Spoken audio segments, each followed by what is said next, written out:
away we go. Welcome to the pickup meeting. Today's pickup meeting is rated PG for pretty good, or at least that's the goal. I'm Kevin Thomas, joined today by a man whose voicemail is probably just students calling to say thank you for doing all that you do.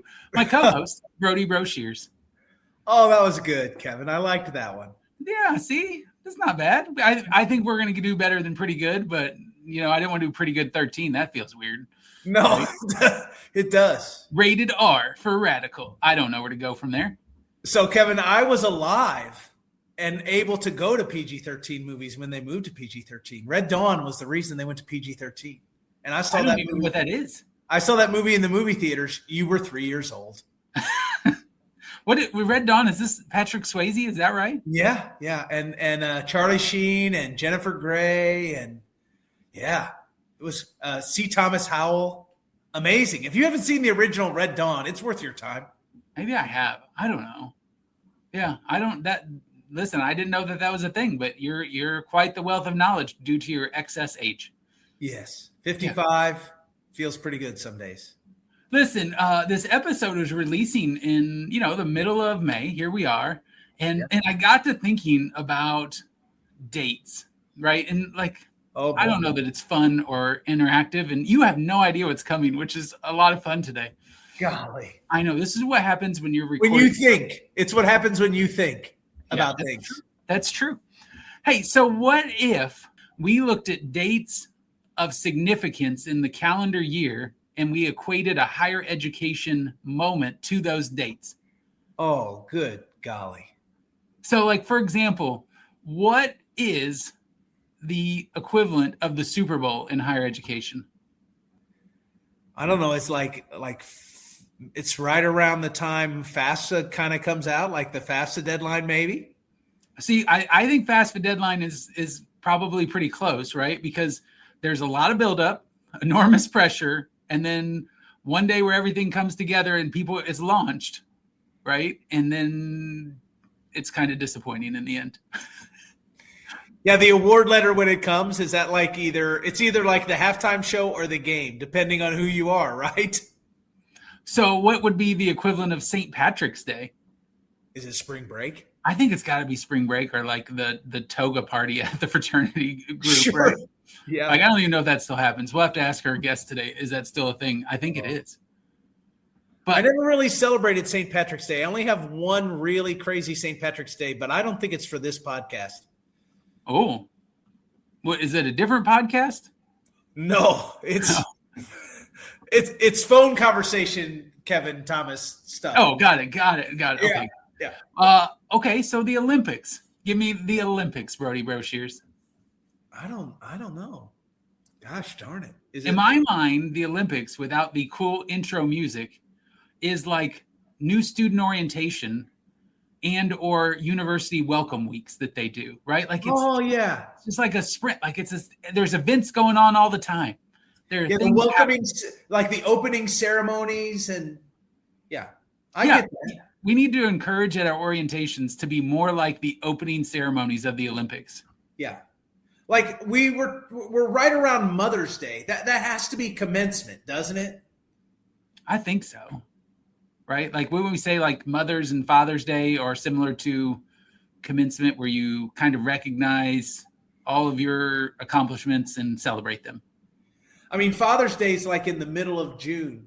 It's like a dead zone, just like Father's Day. You get your tie and that's about it.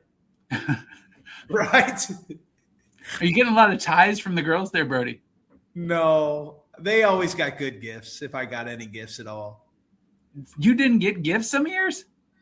I mean, man, I feel like this is going to become a therapeutic session of why you're not okay in your household. Yeah. I mean, Mother's Day is always different than Father's Day, though, isn't it? I mean, come on. Yeah. I mean, I think you're right. Right. Mother's Day is a very important day. You cannot forget your mother. No. I mean, you talked about in an episode earlier this month that when you're sick and you live in Illinois, that you go live with your mom in Indiana. I mean, that's the relationship that you have with your mother. I did not do that. What I do is I go home to Evansville and I would stay with my wife. But when I'm sick, I stay at my mom's because I don't want to get my wife sick. I don't like. I think we But should. maybe listen that's back to that dangerous. episode. Maybe that says more about me. Like my mom is almost 80 years old. Like bringing sickness to her house probably not useful. She must be a very healthy 80 if you're not worried about it. I'm not worried about it. So do you do something special for Mother's Day? Well, I mean, the last couple of years in the spring, Mother's Day has been commencement weekend, right? At least where I've been, it's been kind of crazy. So it's tough to get away. I mean, we always do something nice. Go out to eat, get a good card. I get my mom a lot. I really love ceramics, and my mom likes a decorated house. And I'll always go to the student ceramic sale and usually try to pick her up something really nice. And I love the things that are campus staples, no matter what campus you're on. yes, It's like there are those type of sales on campuses that you can take advantage of. It's such a beautiful thing. I would say I'm in a similar boat because I worked in Kentucky for such a long time that Mother's Day was always commencement weekend because it couldn't be the weekend before that because that was Derby. Yes. And you can't do Derby and have commencement the same weekend. It's just not a thing. Yeah, that needs to be a top three. Top three events you've never been to, but that you really think you should get to. Because I've never been to the Derby. That needs to happen. I've never been to the Derby. Wow, maybe Well, that's I've been in the Derby, but not to the Derby. yes. So I've only been in Churchill Downs, not to the Derby. But imagine if we really did it right, like got nice and dressed up and did all the things. What kind of baller hat would you wear? I don't. I'm a Gatsby guy, I think. Oh, you think that looks good? Yeah, I mean, look at me. Come on. You're a good-looking man. I know. We keep talking about this with each other, but way to go. What would you do, or would you just stay bald? I think I'd stay bald, and I think I would blow up the sunglasses a little more. Right? Like I wear some big sunglasses anyway, but I think I would get some bigger ones. Would you go cowboy hat? Oh Lord, no! My head is massive, man. I ain't putting a cowboy hat on that thing. Oh, I think it looked tough. I couldn't even wear like cowboy boots when I had to do that back when I was in musicals and plays because my calves were so dang large. Like it just did not work. So like walking in high heels? I'd not done that. I don't know that one. Is that the same? I don't know. We kind of strayed from our original topic, but I think it's better. We dove into another one, but I got this thought and I'm curious about this. If you were applying for jobs today, or no, if you had to give somebody this today, let's go with this. And this is your transcript. If you had to give your undergraduate transcript to somebody, what would be the things that you would say, I don't love that that's there? I have bad news, Kevin. I was a really good undergraduate student. There's not really anything bad there. Are you kidding me? You're that smart. I was really smart. I was Phi Beta Kappa. I think my GPA was like 3.81, something like that. Like I got a few B's, but mostly A's and A minuses. I mean, I got a B in speech class. That's the only class where I really underachieved, which is really hilarious when you think about it. You got a B in speech class? Yeah. Man, that's a surprise. I was so scared to get in front of people for a grade. I got such anxiety. I broke out in hives. The first time I went over on time and knew it was going to impact my grade, and I just fell apart. Wow. That's a lot. It's a good lesson. I mean, look at me now. I speak in front of hundreds of people. I get Some paid. of them listen. Yeah, I get paid to do it even if people don't listen. That's true. That happens. And so that would be the one thing on my transcript where I'd go, okay, what about you? Your transcript is it's pretty messy those first 2 spottier. years. Yeah. Listen, I had to work really hard to get my GPA above a 3.0 after the first 2 years. Oh, boy. Yeah. My first semester, I was, and you know this, we've talked about this, I was a vocal music major, and I thought I knew it all. And, I didn't even go to the right history course. And so I was in a different history course for like half the semester. And I eventually got signed into that one. But I took music appreciation thinking I'm a vocal music major. I got this. D+. Oh, no. D plus. Professor Ripley, wherever he's at. I'm not going to defame the person. Maybe he listens, but like, I hope he's grown as an instructor since 1998. Let's just say that. You've grown as a professional, so maybe there's hope for him too. Yeah, it was not great. And so like those first 2 years were pretty brutal between that and general educations of like math or algebra and chemistry and biology. Like it was some struggles. Well, this has been awesome. I didn't know that about you. Yeah. Well, so like I tell students this a lot when you get a chance to interact in this way. You know, sometimes general education or the core at an institution is the hardest academic time frame because it's not you necessarily studying what you want to yet. And once I got into communication and public relations, I was golden, right? Like that's when my grades took off. I mean, I think here's the thing. I never really thought of myself as a smart person. I always felt like I had to work really hard.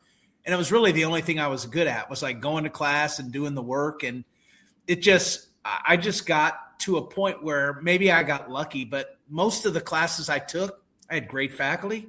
They made the stuff interesting, the stuff they assigned to read. I enjoyed reading and it just made it easier.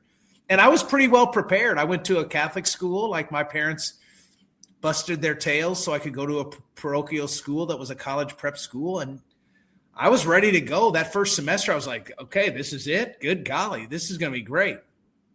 Big brain on Brody. Huh? The big brain on Brody. So I just worked harder. I just outworked people, I think. I think so too. It sounds like it. I mean, you're still smarter than me, probably. No, I don't think that's true. I think we're equally as smart. No, I will say I was not. This is one of these things that is the anti of what most people believe. First 2 years, I was not a great student in college. Really thought I was going to be on probation after the first semester. The report card showed up, and my mom, and this is when they mailed it, was super frustrated by that, about how poorly I'd done. Oh my! But then I will say, after my sophomore year, first semester of my junior year, I joined social fraternity on campus at Murray State, and I had to go do study hours as part of being a part of the Greek community. And wow. And then I learned how to study and learned that there is such a thing as studying and knew what I was doing. And I would say the reason why I did anything academically is because I went Greek, which I don't think a lot of people believe that that is the way. And I am proof that it can be. Yeah, we'll have to dig into this, our undergraduate experiences, maybe a little bit more. I think that would be fun. Is that a future Just Us episode? Are you teasing? Yeah. No, I would love that. Let's do it. All right. Well, not today. Not today. Today is a conversation that I've been looking forward to for quite some time. And we have to self-admit this. We've had this guest booked more than once, and you had to cancel on him because you were not feeling so well. Yeah. But this is somebody that believes that belonging is an outcome and not an accident, and that leading with vulnerability is not a weakness, but it's the actual point of what you're doing. And so I'd like to welcome our guest to the show today. Let's welcome Dr. Clint-Michael Reneau. Hello. How are y'all doing? Good. How are you? I'm well. I'm excited to be with you both. I'm excited to finally be on this esteemed podcast on your show. I feel like I've been fangirling for a while now, and the fact that you two have finally brought me on and made it happen, I'm excited. So thank you very much. And it's probably best that I was muted and hidden away when you were talking about, some of your, I was a very good student. I had a 3.68 and I was and I'm like, oh, nerd. Well, it feels like a self-brag now. I mean, now when you talk about it, I don't sound so good. I'm like, some of us didn't quite have that experience, sir. Some of us didn't have that experience. Some of us did not get out in 4 years. Some of us Well, I was going to say you were going to make it. You had made a pretty strong opening statement there, fangirling on us, but now I'm not so sure. Oh no, I'm still fangirling. Let me act right. I'm sorry. So let's make sure this is right. You lead the Division of Student Affairs at NIU, Northern Illinois University, where you champion student success, well-being, and belonging for a student population. And I've been here that's mostly first generation. You're active driving equity work, addressing achievement gaps, strengthening campus climate, and you do all of that at scale, right? I mean, that's what you're doing, right? Working on it every day, and trying to also committing to being better every day, right? Yeah. Trying to imagine what the younger me needed, what 19-year-old me needed as a first gen kid, as someone who was working through multiple identities and trying to navigate big complex spaces and committing to try and do better each day. And that's what I think really that's what we're all here to do. We're all here to do that. We're all here to think around ways in which we we widen the circle, we build a longer table, not a higher wall. We extend grace. We pull people in rather than exclude others, and try to make it to where we understand that we have a responsibility.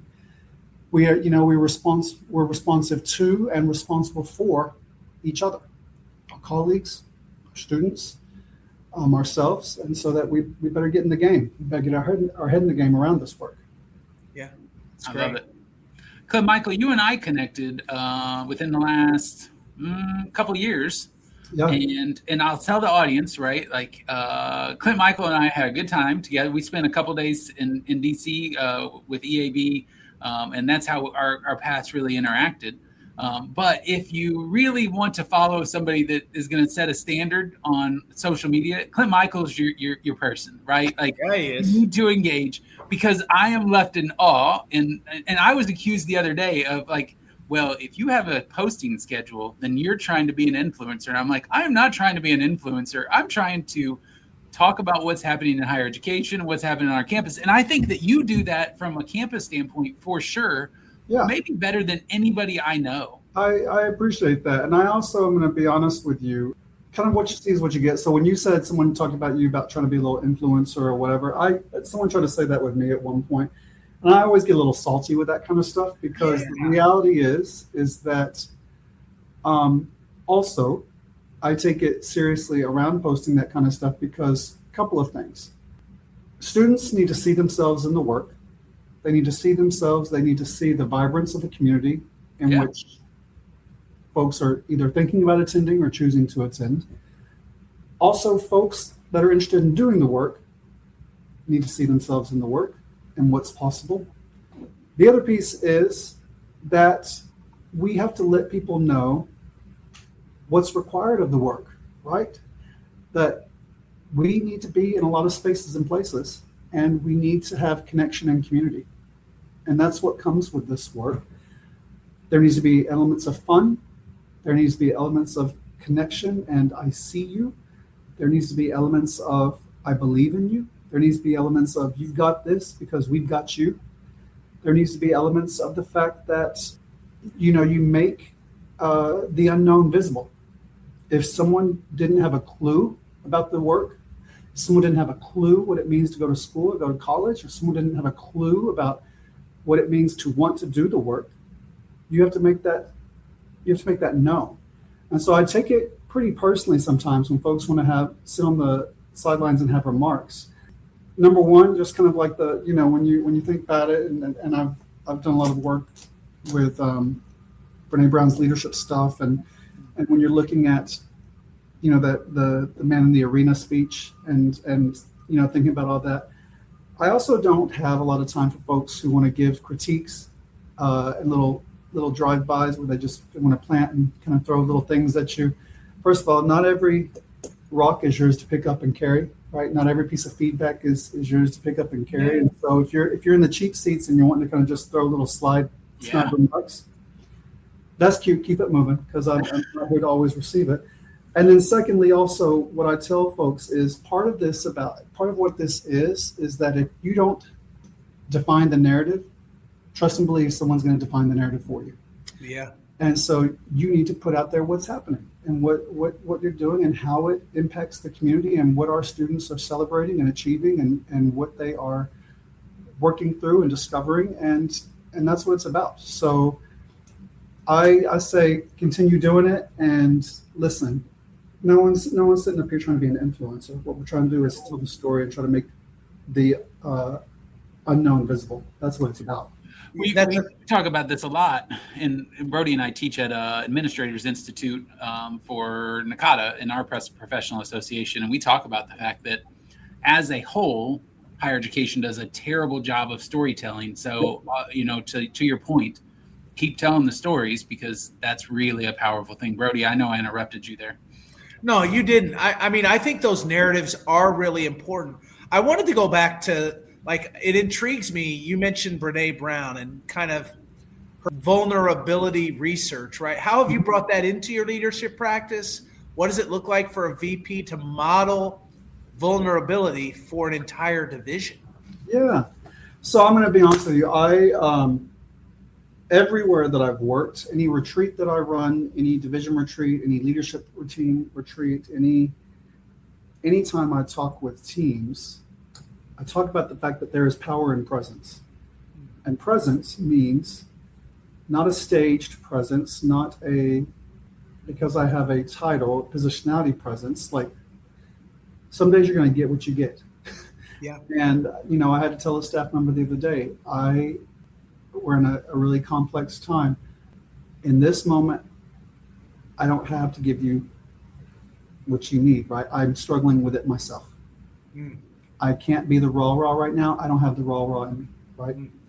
What I can do is I'm going to say it's not here today, but I will find it again because my job is to help amplify, uplift, encourage, move us in a direction. But in this 30-minute conversation, I don't have it. So if that's what you're looking for, I don't have it to give.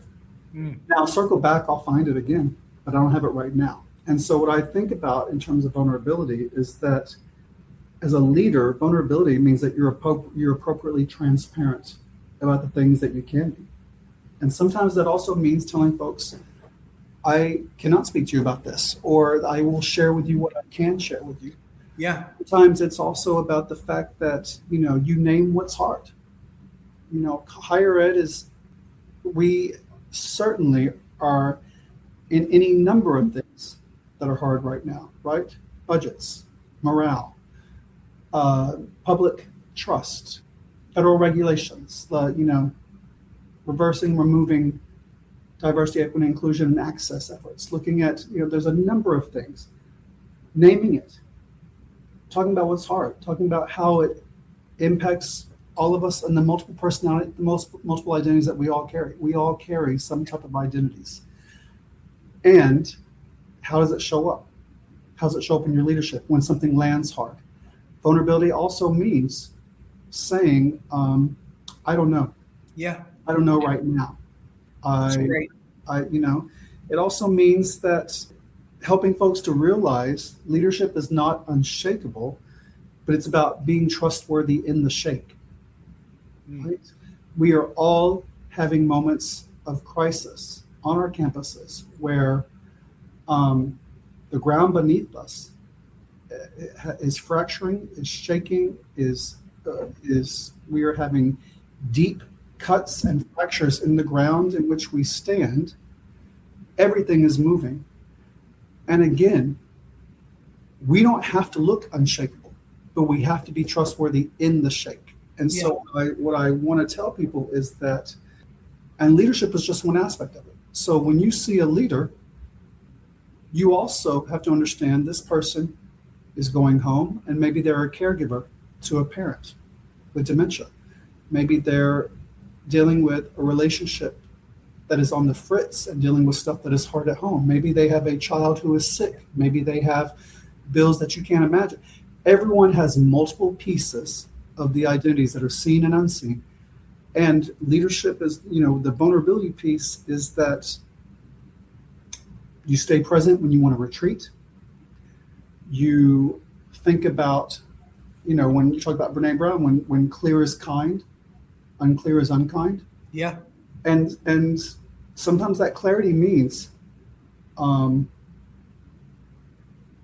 like I had to tell that person, I'm not the rah-rah for you today, right? I'll get there, but I'm not doing it. I can't do it today. That's great.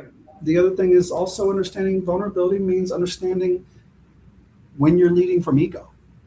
And when does the ego creep in? Because ego is dangerous, brother, and that it can creep in. And when you are triggered and you want to puff up and you want to kind of take up maybe more space and air in the room because of this or that, trying to get real clarity around, ooh, wait, this is the ego. And I need to be vulnerable enough to say, I need to back it up a little bit, and I need to reconsider how this comes out. I love it. And you mentioned some of the real pressures that you're facing.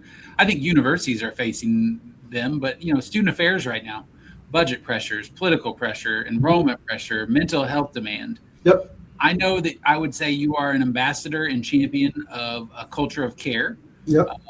And so how do you sustain that when the institution around you is under that stress? And you mentioned some of those things, right? Like, and I truly appreciate your conversation about ego. I always refer to ego in like that there's a big E and a little e, right? Like, and one of those is good and one of those is bad.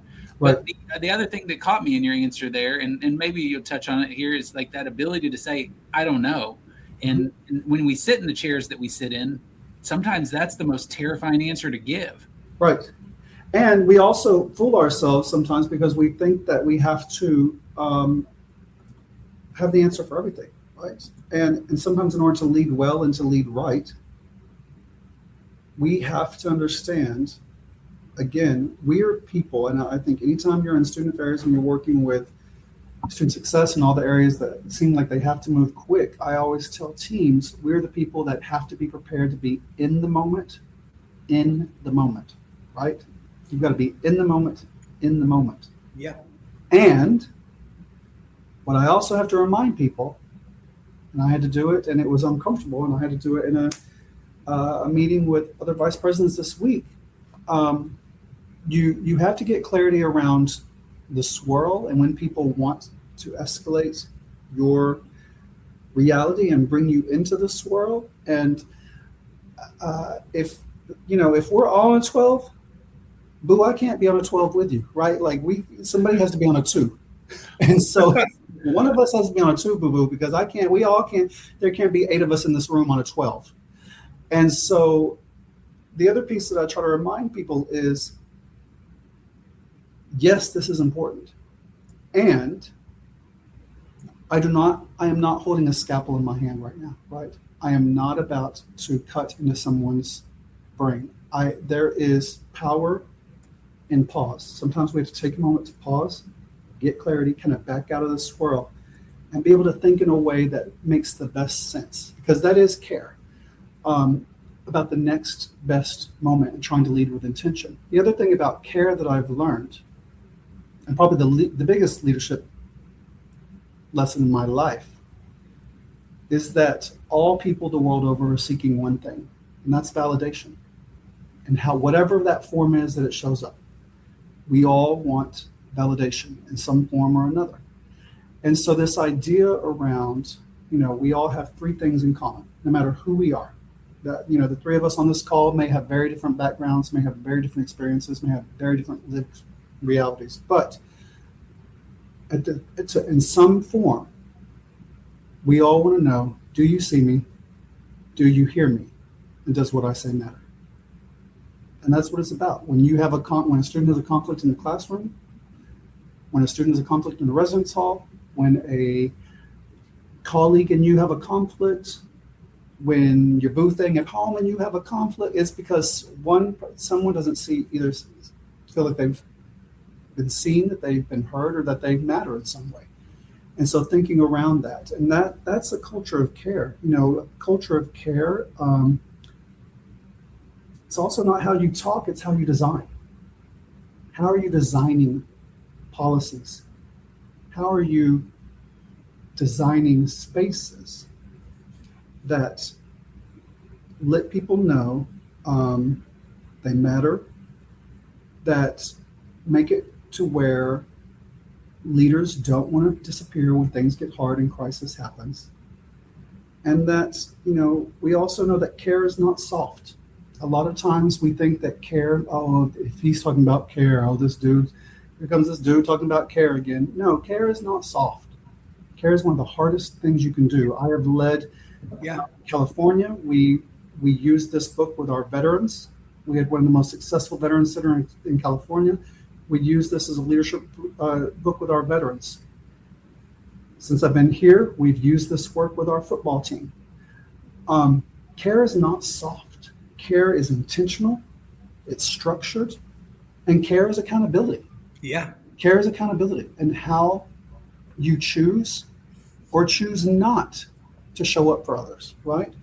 And care is intentional. And I think we sometimes mistake it for soft and cuddly when it's actually quite courageous. Clint-Michael, I want to shift gears, but I want to stay with a C word, right? And that's the word collaboration. Mm-hmm. We met just a few minutes ago, but I was at Northern Illinois from 2004, 2007, created the Academic Advising Center there. I know that there's been a big push to improve retention and graduation rates there, and Northern has had some strong momentum here recently. What is it about? So in student affairs, how have you collaborated with the academic side of the house in meaningful ways to impact the student experience at NIU? Yeah, I think the other thing about it is that, number one, students don't see, students don't see org charts. They don't see actual divisions. They actually don't know what the hell any of that is. And they don't get it. They don't care about it. And so at a certain point, we have to get out of our own mess and out of our own way around that. That's great.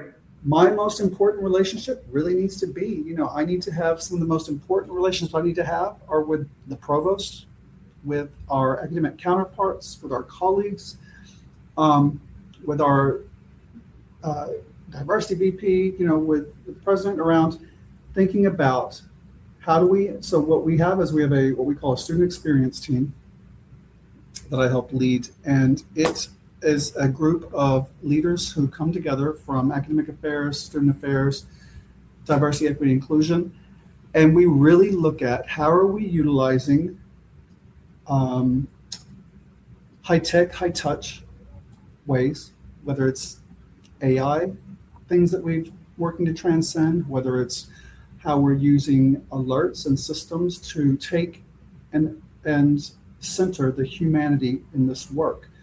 How are we working with faculty who, maybe a student hasn't shown up for 2 weeks? Okay, so then now we've got we're aware of it, a community advisor is knocking on the door. The hall director is talking to them. We've got somebody in our Center for Student Assistance that's doing things. How are we looking at re-enrollment campaigns? How do we assist? How does my team assist in enrollment? How do we look at registration pieces? What are we doing with that? How are we making connections to the Husky Academic Success Center and getting folks connected to supplemental instruction, getting them registered for, we know that supplemental instruction has a massive impact on persistence. And so thinking about how are we really familiarizing ourselves with the work, and how are we then cross-training and helping people to see themselves responsible for those connections. It's fantastic. Love it. Clint-Michael, you mentioned earlier, the environment is prickly. I don't know what word we should use here. Like devastating, not great. But your role, right? Like you've been an international trainer, facilitator on diversity, equity, and inclusion. What are the big mistakes organizations are making when they're doing this work? And I guess my, great question is like, how has that evolved into where we're at today, and like how you support that in your role as a leader? And Brody and I, again, I'm going to use the example of our Administrators Institute. There are schools that will refuse to send people to a conference in an institute if anything diversity, equity, inclusion is listed on the agenda. Yeah. And so like that's the reality we sit in today versus when we would have got into this field where it wasn't viewed in the light that it is now viewed in. Yeah, I would say, I'm going to be honest with you. The real work around this, whether it's diversity, equity, inclusion, whether it's access, whatever the case may be, you have to understand, is it done in a way that makes it real, or is it performative? Yeah. Because we know there are places and spaces that it's performative. When the work is real, it's understanding where are resources going, how are we looking at analytics that move the needle, how are we understanding trends around analytics, and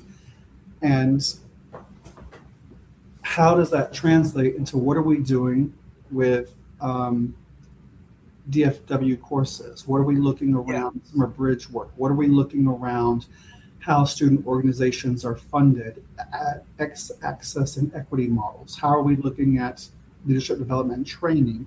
It's about who gets access, who gets resources. If it's not going to change outcomes, it's not strategy. It's storytelling. It makes you feel good. It makes you feel cute. It makes you feel, that's that savior complex. But the reality is it has to change outcomes. And so I think that when you anchor the work, the question has to be, it's never, the language is always going to shift, right? I don't care. I'm not ever going to get caught up on what we call it. I'm not ever going to get caught up on that. That's not the hill I'm dying on. That's not the battle I'm going for. Yeah. Language is going to shift. The reality is the work remains, and the students that we have to serve, and the fact that, when we think about principles around access, like universal design for learning, yes, think about that helps everyone. Everyone. It doesn't help just some. It helps everyone. Yeah. When you think about, again, the question is not what do we call it. The question is, are students better off because of it? And so, when we get caught up into semantics, it becomes an us versus them, whoever the them is. And the ones that always pay the price will be our students. And so, I think that when you treat it like an event or a workshop, you miss the mark, because it's really about the reallocation, the recognition, the understanding around power, attention, structures, and being able to hold a mirror in front of yourself and ask yourself some questions that might be uncomfortable, but ask yourself some questions around, where am I responsible in this? And then what do we do? Yeah. And let's get to it. Yeah. I love that. I mean, I think the work is what matters in creating structures and spaces that everyone can be successful. The universal design piece really has struck me as really a helpful way to kind of think about things, for sure. Yeah. So I appreciate that example. It's really good. Clint-Michael, you've used queer theory specifically to kind of push back on hegemonic masculinity in higher ed. Yep. What are you seeing on campuses right now when it comes to how we support men? Like, I'm very interested in that, specifically first generation men, and where are we still falling short? Yeah, I will tell you, if you look at my background, my research interest, my writings, publications, all that kind of stuff, I anchor a lot of that work in queer theory. And again, queer theory is really about, it asks us kind of think about what we've been trained in as considering, or what we've been normalized to think about what's normal, what's expected, who gets to be defined as normal, who gets to be defined as, who benefits from it, and who gets left out because of it. And so, queer theory actually doesn't really give us answers. What it does is it gives us better questions to really queer something, to question, to challenge, to look at assumptions. And I think that when we do that, as with leadership, that leadership at its best is not about having the right answers. Leadership at its best is really about understanding how to ask the questions that change what people are able to see, and change what ways in which people are able to think and to consider different aspects. And so, I will tell you that when when we look at men and look at issues of masculinity and manhood, we have to understand, and queer theory helps us with it. There are multiple modalities and multiple modes of masculinities, right? We can all have different understanding of how we show up as masculine and what masculinities look like and how we perform. And I will tell you that I've had to unlearn certain things. There are ways that have impacted the ways that I have thought that I had to choose to perform masculinity in certain spaces that became unhealthy for me, that stunted my own leadership, my own growth.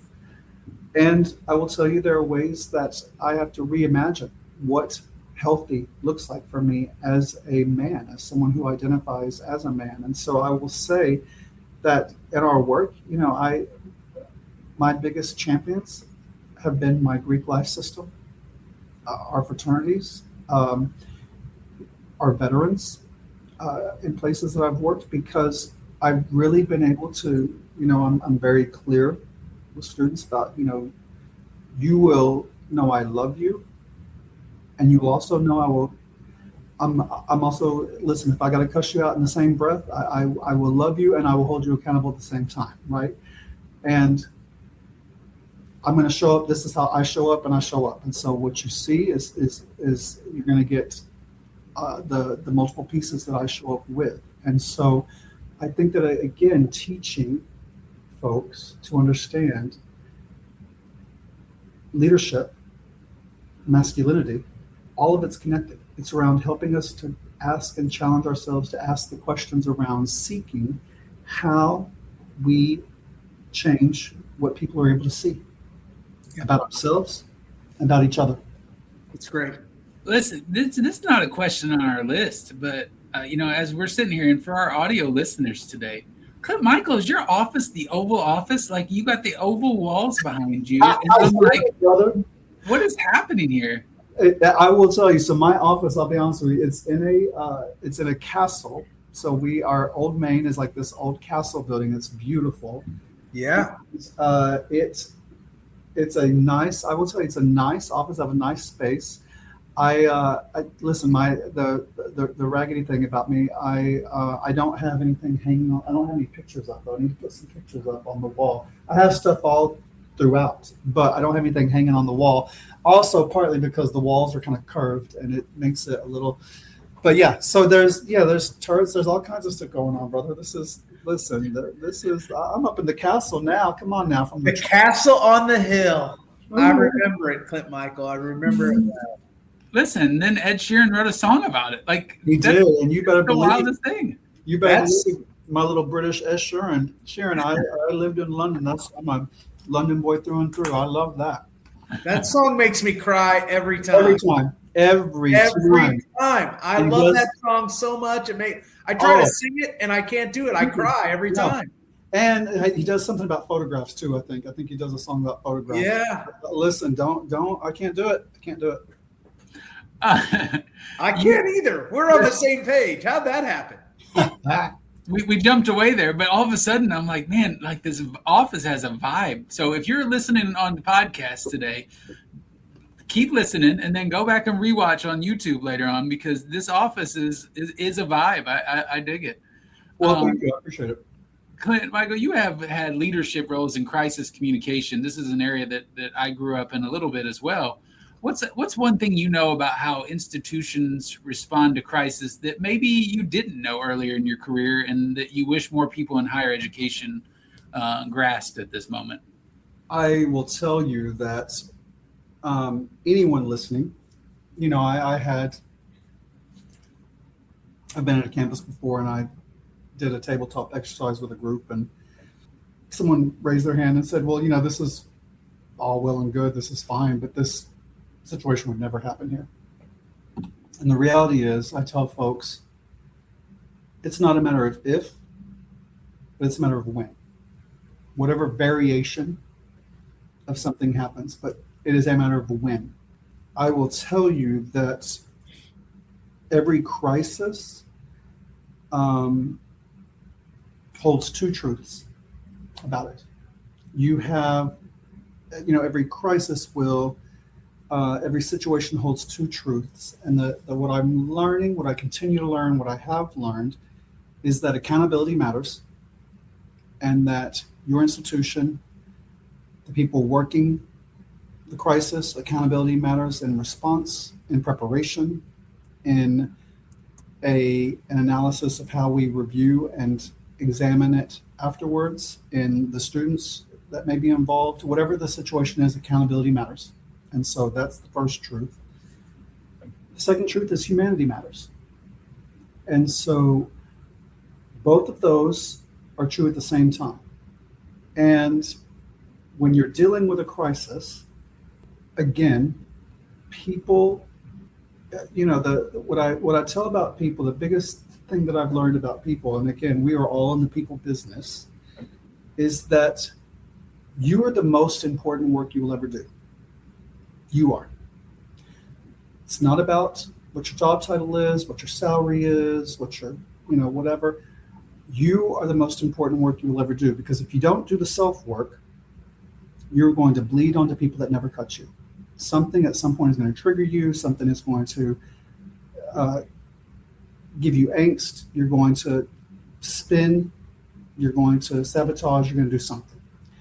And so you better go back and get real clarity around the self-work, right? Because we often see in crisis when folks, elements of whatever that work that hasn't been worked on, resolved, thought about, starts to show up. And again, people want you to be at a level 32, right? When out of 10. And, speed is not the same thing as clarity. And yes, crisis, you need to be prepared to respond, but you better have some clarity in the game. And clarity means you also need to have some preparation and understand that preparation is necessary. And so, I thought earlier on in my career that the goal was to respond instantly, and I better have everything instantly to figure out. And the reality is, crisis, any kind of crisis, teaches us. A crisis teaches us that truth is, that trust is either built or broken. It's either built or it's broken. And so you've got to know that you want to respond correctly and you want to respond with credibility. And that has to have some clarity when you're in the moment. So it's also knowing how to do the self-work so you can try to self-regulate in those moments of crisis so that you can do all that you can to respond correctly with what you know and to speak with credibility. I appreciate in several of your answers you've said something, and this week I was critical of a person I know that sometimes their answer is, if I get it done as quick as humanly possible, then I achieved my goals. And there's been a couple of things you've said, and this isn't a question more than I guess a comment of just like, sometimes patience is the virtue that leads to success. And you've said that in a couple different answers, your crisis answer, and then also an answer I think earlier on some of your work with DEI. And I'll just say, I appreciate that approach, because a to-do list getting done first doesn't mean the to-do list was done right. Right. It's just such a critical part. I can get you something in your inbox. Yep. Now, that's why my inbox is 2,500, Kevin. Yeah, I don't believe that. I got to get it right, not fast. I can get you something in your inbox, but that doesn't mean that it's been done with clarity, accuracy, without harm, without broken trust. I also need to, but I also listen. I'm also not. I don't want people to think that I'm taking 7 days to let me sit with it and ponder, the meaning of life. I'm not trying to do that either. I need you to understand this is not. Yeah. But there is an appropriate level of getting the clarity needed to respond in a way that's, that's as accurate as possible with what you know, and that allows you to show up in a credible manner, right? That's great. Clint-Michael, I know you've won some awards with NASPA and a range of leadership honors, and like Kevin and I, you're also a faculty member for the Dungy Leadership Institute and as Institute Chair for the NASPA AVP Institute. I'm curious, what do you see in the professionals who are going to lead this field well into the next decade? Like, what do they have? What do they bring to the table that's going to be useful for old guys like me? Listen, I think that when I always tell folks, and this is also me, like I laugh at everything, or I try to find humor in everything. I'm also the most self-deprecating person. Like it's also I also realize it's a coping mechanism, but number one, you got to be able to understand levity and understand that this work is hard, and you better be able to find joy somewhere and something, and you got to be able to understand that piece and some laughter and some light moments in very hard and complex stuff. The other thing that leaders are bringing to the table that we need and that will continue to be that folks have to have as we look for leaders who are wanting to grow, stretch, and reimagine this field in the next several years and decades is that you better have some emotional intelligence. Leaders are bringing systems thinking, because this other thing around just my little area of the world, if I am only thinking about this department, if I am only thinking about this division, if I am only thinking about this structure, I better understand how AI moves across the board everywhere. I better understand what it looks like in terms of I better have a real clear understanding around systems thinking with enrollment management. I better have a real clear understanding around what the academic enterprise means for all of us. I better have a real clear understanding that we are all responsible to be retention specialists and what it means to be a graduation specialist. And we better all understand that work. If you don't have systems thinking level work, you've eliminated yourself. And then the other thing is leaders are bringing to the table, and what leaders will continually have to do is to have comfort in making decisions amidst ambiguity. I don't have to tell either one of you. There is not, some days you wake up and you're like, is this the twilight? What is this? Yeah. Like, is this what? Am I stuck on stupid? Am I really? Am I the one that's stuck on stupid? Because I feel like I am stuck on stupid today. Like, there is not a playbook for this mess, right? There's not a playbook. I ain't going to page 35, section 21, and it's going to be like, look, boo-boo, the fool, this is what you're doing. There's not a playbook. And so the reality is, when you accept the seat, you have to accept the seat of leadership and understand that you're going to have to make decisions that are going to be hard and complex, and you're going to do it in a sense that has a lot of ambiguity, and you have to do it, and you need to do it with self-awareness. All right, I think we have a couple of questions more before we get to the lightning round, and I'm going to start with the one here. If you had a billboard outside the next NASPA conference, what would it say? And I don't know where this is going to go, so I'm like, uh-oh.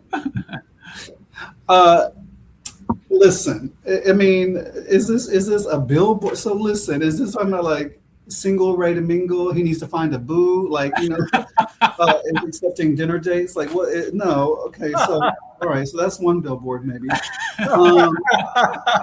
I would say, a billboard. I can't stand you. A billboard. I would probably say something around like student success. Student success is not a program, right? It's student success is a system, and we are all involved in the system. Design accordingly. Now, which billboard would get more replies, the single mingle or the student success as a system? Well, I would say, and the one who is encouraging you to design accordingly and to get behind this and get engaged and enamored with student success, also the one who is designed this billboard is single, ready to mingle, and can go on a dinner date. Thanks. So yeah, it can be a both and. Dr. Thomas. It can be a both and. That's right. Thanks.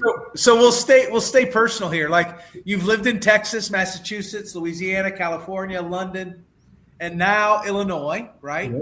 How do you think about place? Does it shape your leadership, or are you someone who carries your world with you? Like, what does that look like? I will tell you the greatest education I've ever had in my life is, when you talk about carrying the world with you, that's really it. I mean, the truth is, no matter where I've lived, no matter the through line in everything I've done is a belief that people are the ones that change. Institutions are institutions, right? Yeah. But people are at the heart of institutions, and that's what changes things. And so, every role I've had, every campus I've been on, every country I've worked in, every city, every state, I've been drawn to places and spaces where systems have to meet humanity. Right? There has to be this idea of meeting humanity and asserting human dignity. You look for the pain. Where are the pain spaces? Where are the pain moments? Then what do we do with policy associated with that? And so, I've never really been interested in about the positionality piece of it, but it's about being interested in holding space. And I think I've always been drawn to showing up into the hard work, the complex work, and learning everything you can that's beautiful and hard and wonderful and gross and problematic and fun. And with every place I've been in, learning from it, and then understanding that when you're in those spaces, learning from all of that, what it's teaching you is about curiosity, and really understanding that leadership has to be curiosity, and that we are much better when we lead with curiosity than if we are trying to lead in a space of absolute certainty. And that's what all these wonderful places have done for me. It's taught me to remain curious. Yeah, absolutely. Ted Lasso style, like, be curious, not judgmental, right? Absolutely. Right. Listen, come on now. Let's go.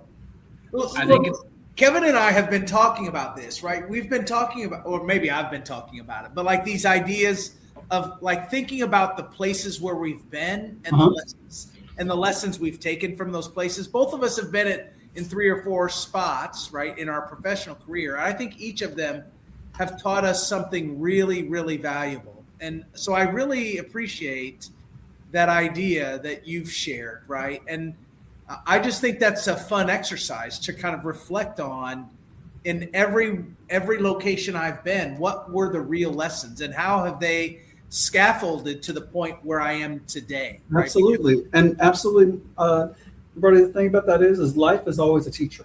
Yeah. Life is a teacher, and life actually is your curriculum. Life is your curriculum. And so you better read the hell out of that syllabus. You better understand the curriculum, be open to it, because you will have the most. Every space, every season teaches you something, whether it's beautiful and a wonderful season to be, or it's really a hard, complex, tough season. You are still, and I try to tell people all the time, sometimes your best learning edges come from the hard and complex and things that you maybe don't want to repeat yourself or don't want to see in your own leadership, but you're learning from it, right? And so life is always showing up to teach you. Love it so much. I think we're at the lightning round. I know. This is where it really gets hard, Clint-Michael. We haven't asked any hard questions yet. No, not at all. Lightning round. All right. Y'all are real fancy. Y'all are real fancy. That lightning round little logo made me sit up and pay attention. I thought we knew you'd like it. We knew you'd like it. I was like, whoop. Brody mentioned the cities that you've lived in. So what's your favorite city that you've ever lived in? Oh my gosh, dude. I love London. I love London. I've got family in the UK. I love London. It's an amazing city. I also loved New Orleans. New Orleans was. It is a great city. Amazing. It's a dirty Vegas. Oh, listen, it is complex and beautiful, and I love it so much. the food, the people, the spirit. Um, I also enjoy. I enjoy. You can have a. I love getting to Chicago. I'm certainly not in Chicago, but I love Yeah. Chicago. There's just every place has been really cool. I've loved it, and it's always been good, dude. I can always find a good time about wherever I'm at. What's a hidden? Austin is a good city as well. Austin was a great city. Yeah, that's awesome. Yeah. What's a hidden talent most people don't know about? About me? Yeah. Oh Lord, a hidden talent. I y'all, I don't know. I I think a lot of people think that, I love to laugh. I'm a jokester. I love to laugh. I love to joke around, but I'm also really pretty deeply introspective and reflective and thinking around what philosophical and that kind of stuff. And so when I lock in, and as the student talked about, we lock in. As I lock in, and when I'm in the zone and I'm ready and I need to knock something out, and people are like, oh, what? I'm like, yes, I can do that too.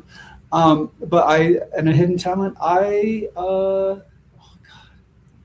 listen, I always think I can dance. I mean, for a white boy, I can dance. I always listen. I've seen it. You're pretty good. Thank you, brother. I'll take dancing. Hey, so who are professional mentors that you still lean on today? And this is us. Then we're writing those names down, and we'll have them on in future episodes. But yeah, absolutely. So I will tell you. I always tell people you have you get the network that you build, and so I have what's called Big M mentors. So capital M, Big M mentors that I know personally, that love me, that challenge me, that affirm me, cuss me out, all that kind of good stuff. That I know. And then I have little M mentors that never know me, but that I either have watched interviews, read articles, listened to TED Talks. So Maya Angelou never knew. She has mentored this group in rural Texas, and some of these university presidents that I admire never knew that they mentor me weekly when I pay attention to that kind of stuff. So I think that, when you think about, but the personal mentors I think about people like Dr. Sherry Ben, who's the vice president at Tarleton State. She was the assistant dean of students when I was a student. And I will tell you, as someone first gen, queer, having a disability, navigating that in college, and I had my graduation was delayed because I didn't realize that I had a disability. I didn't, I had some mental health stuff and everything, and I had a plan that I would not be here today, not in this role as a vice president, but I wouldn't be here on this planet had it not been for her.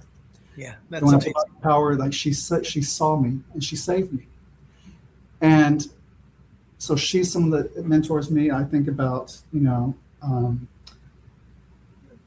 Dr. Sue Borrego, 2-time university president, 3-time vice president. I think about folks like Dr. Mildred Garcia, the first Latina chancellor in the CSU system. I think about Dr. Berenice Johnson-Eames,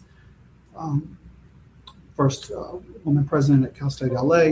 There's people that come in here and really do some things that are powerful for you, and think about how they coach you, love you, talk to you, and help you really challenge you to think in different ways. That's amazing. Yeah. You got a free weekend. What's it going to look like? Like, what's an ideal weekend for you? Dude, listen. I'm so tired right now. We're in the celebration of we celebrating everything, everybody, all the everywhere. So I'm on campus every night. I will tell you a free weekend right now. Well, two things. One, I go between. I want to be up in the bed all weekend long.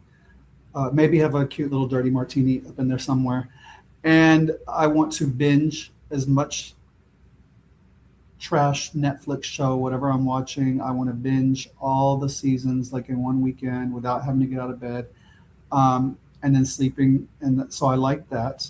versus sometimes if I don't have to work, like if I don't have work responsibilities one weekend of the month where I'm not at an event speaking or something like that, I would hop on a plane on a Friday night at like 7 p.m., go to some city or country, hop back on a plane on a Sunday night, or get back in at land at 6:30 a.m. on a Monday, hop in my car and drive back to work because I'm like, listen, you're gonna go and do. And so it's either one of those. It's either there's no middle ground here. There's no middle ground. It's either full foot on the gas and I'm going and I've got like 24 to 48 hours and I'm doing it big, or I'm up in pajamas, probably falling asleep with chip crumbs in my bed and then watching nothing but trash TV. Love it. I love it. This may be our last one. Yeah. Favorite campus tradition that you love, and why is it wearing these red and white suspenders that you wear during football season? Oh, listen, those come out at homecoming and football. Yeah, I will tell you, campus tradition. I love homecoming here. I love homecoming week. It's spirited. It's fun. It's loud. I also love, the fact that I wouldn't say it's necessarily. I will say that our engagement numbers are insane. I mean, we have events that we will have 1,700 people at events. Some of our signature programming that we do, really, we get 800 people easily to come through. And so I just love the energy. Anything that there's energy, where people feel like they're having a good time, they matter, they belong, something has been designed for them. Yep. I love all that. So I'm here for it. If I need to put on some ridiculous, ugly overalls and do all that, then I'll do it and I'll go for it. Fantastic. Clint-Michael, it has been a joy to have you on the show. Well, thank you. I have to tell y'all, again, I've been fangirling for a long time. I'm glad we've made this happen.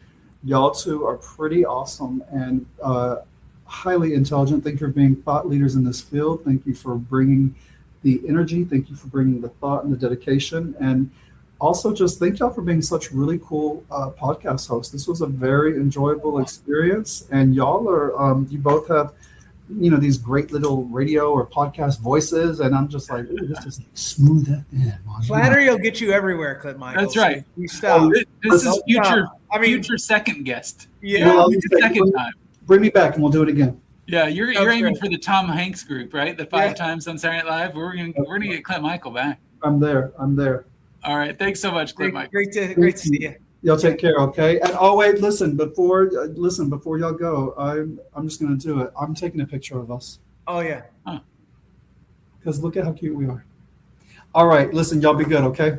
All right, I adore him. So fun. Wow. I know, right? And listen, this is the thing. That's probably our first selfie on the podcast. Yeah, that could become a trend. Who knows?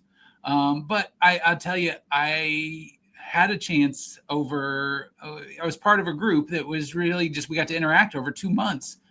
And I felt like I learned so much from that group, and Clint-Michael stood out in it. And there were 50 or 60 of us that were just trying to be better professionals and grow in our leadership. And I got a lot from that experience, and Clint-Michael was a big part of that. And so I just adore him so much and was so pleased he could join the show today. Yeah, that humanity first approach is something we've talked about, but I love that he connects that to systems, that thinking, and that's an area where when I think about advising, it's a space where I've been involved that to me is really an important part of the work. So I really did appreciate that kind of juxtaposition of those two things. From my perspective, that was really useful. You can tell he's a big thinker too. I love it. I mean, I love that. Like, he has lots of great thoughts about higher ed just generally, right? And when we talked about the collaboration between student affairs and academic affairs, right, kind of thinking about that as a false narrative, that it's really one, right, and that it's the student that we really have to focus in on. I really dug that. It's a great reminder, right, from my perspective.